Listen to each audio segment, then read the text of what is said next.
So I'm a physicist and a PhD student at Johns Hopkins University, and today I want to talk about the second reason why I read peer-reviewed literature in chronological order of the publishing date. So let's talk about what happens when you actually read it in reverse chronological order.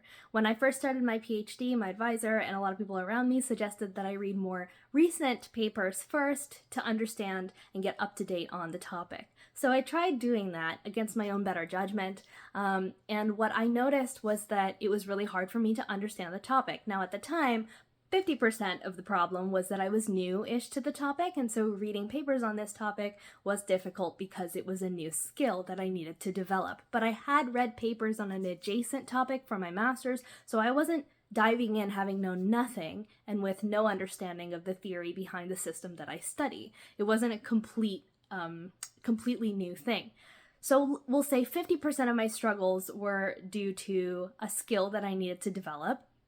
But the other 50% of the reason that I couldn't understand what the paper was saying is because as time goes by, each subsequent paper that is published is more nuanced and complex than the previous ones because it's building upon knowledge that was previously discovered or figured out in the prior papers that were published. So if you read the newest paper first and then figure out which papers are cited in that newest paper and then start to go read those older papers next and then look at those citations and read the older papers next and basically read in backwards chronology. As simple as a method as this might seem, in terms of understanding the content of the papers, I think it makes it more difficult because you're starting by reading a paper that has a bunch of information that is based on a bunch of other information that you never read.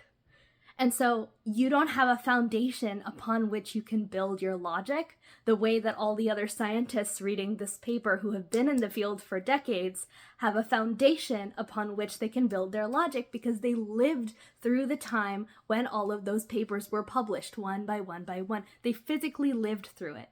And so I like to read papers in chronological order because then I see the logical flow that people had over time. It helps me build my understanding of the system the same way that they did, so that by the time I get to the most recent paper, I don't look at it and go, what the fuck is going on? I don't understand. Am I dumb? Is it just because I'm bad at reading papers? And it's not. It's because it's chock full of information that is built upon a bunch of prior knowledge that I needed to go and get first.